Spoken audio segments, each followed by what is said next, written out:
هذا لابتوب صار له معي 9 سنوات تقريبا ولا زال شغال، استخدمه للأوفيس، كذلك للتصفح للتصاميم وحتى للمونتاج. بالمناسبة هذا الفيديو بيكون مونتاجه على نفس هذا اللابتوب.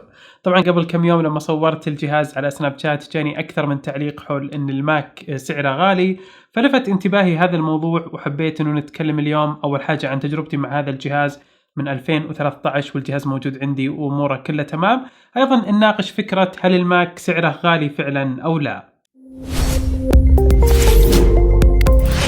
السلام عليكم ورحمة الله وبركاته، هلا والله ومسهلا وحياكم الله بفيديو جديد. معنا عبد الله الغفيص، واليوم بنتكلم دردشة تقنية عن موضوع شائك شوي. يعني شخصيا أشوف إنه في معلومات مغلوطة حول هذا الموضوع أو معلومات يمكن ما هي واضحة لغير مستخدمي الماك. وكالعادة قبل نبدأ اشترك بالقناة لو كنت غير مشترك وفعل جرس التنبيهات، وبسم الله نبدأ. خليني أقرأ السؤال أو أقرأ التعليق بالأصح اللي وصل. طبعا أنا صورت على سناب شات لما اشتريت شاحن الماجسيف لللابتوب، تكلمت إنه هذا اللابتوب يعني عايش معي من فترة طويلة، فكان يعني التعليق اللي لفت انتباهي أكيد بيعيش معك لأنك مشتري غالي وأغلى من غيره أو فوق قيمته. طبعا وصلت يعني تعليقات ثانية واكتشفت إنه في يعني كثير معاهم نفس هذا اللابتوب ولا زال عايش ويستخدمونه يعني لليوم، لكن يمكن يعني هذا هو الموضوع اللي لفت انتباهي. طبعا بعد المناقشة والأخذ والرد وصلت إلى الخلاصة أنه مثلا معك يعني 5000 ريال، أو هذه وجهة النظر اللي كانت موجودة، أنه معك 5000 ريال أو تاخذ مثلا فيها الماك، ممكن أنه 5000 هذه تروح تاخذ فيها لابتوب ثاني بنظام الويندوز، تكون المواصفات أعلى وأحدث، فيكون يعني في هذا الفرق، أو أن الماك يكون غالي. طبعا لما تناظرها من بعيد ممكن الكلام هذا يكون صحيح، لكن خلنا نفصلها شوي ونتكلم يعني عن كل نقطة لحالها. أولا فكرة أن الماك غالي هذه ممكن قديما يعني أقول لك أنه فعلا كان في فرق واضح، لكن حاليا أو اليوم لو نجي نقارن مثلا جهاز الماك بوك اير بمعالج الام 1 فتقدر تاخذه بسعر $999، نتكلم عن 3800 ريال، هذا سعر الرسمي في متجر أبل، وهو سعر أبدا مو غالي مقارنة بأجهزة ويندوز اللي تكون قريبة من نفس المواصفات، مثلا معالجات الاي 5 والاي 7.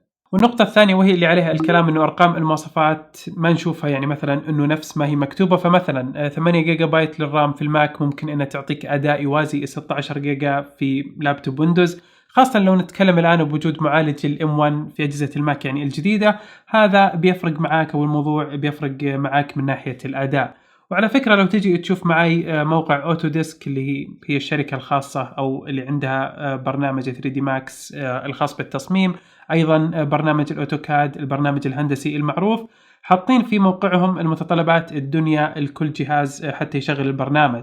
فذاكرين ان الرام اللي ينصحون فيها في ويندوز هي 16 جيجا بينما بالماك 8 جيجا. ايضا التخزين او المساحة المطلوبة انها تكون فاضية بالجهاز اذا كان ويندوز 10 جيجا بينما بالماك 4 جيجا.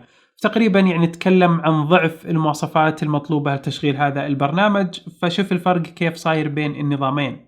والنقطة الثالثة واللي شخصيا أشوفها أهم نقطة هي مسألة طول العمر أو الاستثمار الطويل أو بعيد المدى بالجهاز. وخذني أنا كتجربة شخصية مع هذا الجهاز، فاشتريته في 2013 لا زال يشتغل معي حتى الآن، استخدمته كجهاز أساسي للعمل، أيضا التصميم المواقع، تصميم الفوتوشوب، المونتاج، السوشيال ميديا، كذلك الأفلام ومشاهدة الفيديوهات، يعني كل الاستخدامات أموره يعني تمام. ما قال لا على قولتهم. احتاجت اني اشتري الماك بوك برو وال 2018 لاني كنت ابغى شاشة اكبر. ايضا حبيت اني اطور من المواصفات لان صار كل شغل المونتاج 4K، وحبيت يعني انه ناخذ يعني جهاز اسرع، لكن هذا الجهاز لا زال يعمل واستخدمه كجهاز خفيف. ابي اطلع مشوار، عندي مونتاج سريع، عندنا طلعت مثلا تصوير نحتاج نعدل الصور في نفس المكان، كنت اخذه معي انه يكون يعني خفيف الوزن وما يحتاج اشيل ال 15 انش. والان الجهاز اصبح يستخدمه احد الاشخاص معنا في القناة العمل المونتاج هذه الفيديوهات. طبعا لو نتكلم عن المواصفات، عندك 8 جيجا بايت للرام اي 5 و256 اللي هي الاس اس دي او التخزين، 8 سنوات تقريبا التحديثات، كل سنة ينزل تحديث مثلا جديد بمزايا مختلفة. احدث جهازي حتى وصل الى البكسير حاليا، وتصل كذلك التحديثات الامنية. ايضا عندك مسألة الصيانة، ما احتجت يعني ولله الحمد ابدا اني اروح المحل صيانة، ما كان فيه اي مشكلة. يعني حتى قبل ان اصور الفيديو جالس افكر يعني وتوني انتبه لها انه من شريت الجهاز لحد اليوم خلال 9 سنوات ما سويت له فورمات ولا مرة.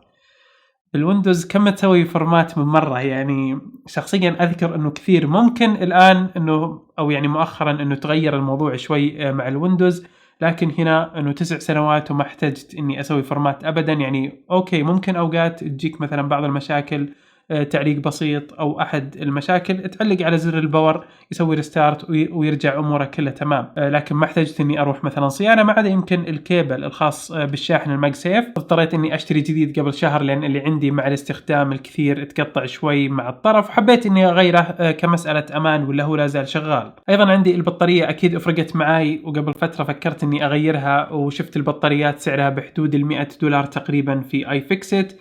طبعا البطارية أكيد أنه مع الوقت بيقل عمرها، لكن أدفع يعني $100 الآن بعد مثلا 9 سنوات، ما أشوف أنه هذاك المبلغ الكبير. فأبدا يعني غير الموضوعين هذه، موضوع الشاحن وموضوع البطارية، ما دفعت ريال. طبعا البطارية حتى الآن ما غيرتها وشغال عليه بالوضع الحالي. الباقي كله مثلا اكسسوارات، مثلا كفر حماية، الحاجات البسيطة اللي ممكن انك تسويها مع اي جهاز ثاني. فهذه نقطة صراحة جدا مهمة لما تحسب استخدامك المدة طويلة، او يعني مثلا تاخذ الجهاز ويجلس معك هذا العمر الطويل، وما تحتاج انه مثلا كل فترة تودي صيانة او تدفع عليه، او حتى يقل مثلا اداءه وما يعطيك الاستخدام اللي كان في البداية. فهذه نقطة صراحة جدا مهمة، الواحد او يعني مهم ان الواحد يفكر فيها. ممكن اني ادفع مبلغ زيادة، لكن على المدى البعيد بكون وفرت واخذت منتج افضل. كذلك ما ننسى خدمات ما بعد البيع. فمثلا ابل في عندهم الدعم المباشر، واللي شخصيا يعني استخدمته اكثر من مرة وبيفرق معك بشكل كبير.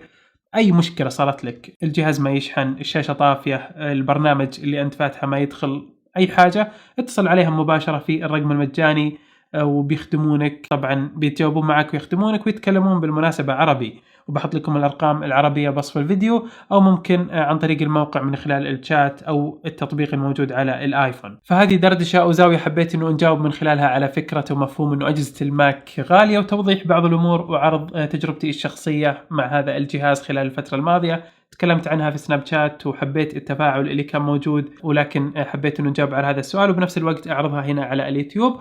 وكالعادة تهمني تعليقاتكم حول الموضوع، وأكيد تجاربكم مع أجهزة الماك. اكتب لي تجربتك بالتعليقات، ولو في حاجة تحب أنه نتكلم عنها أو مفهوم آخر نوضحه اكتبه برضو لي بالتعليقات. ولا تنسون الاشتراك واللايك، وأشوفكم في فيديو جاي، والسلام عليكم.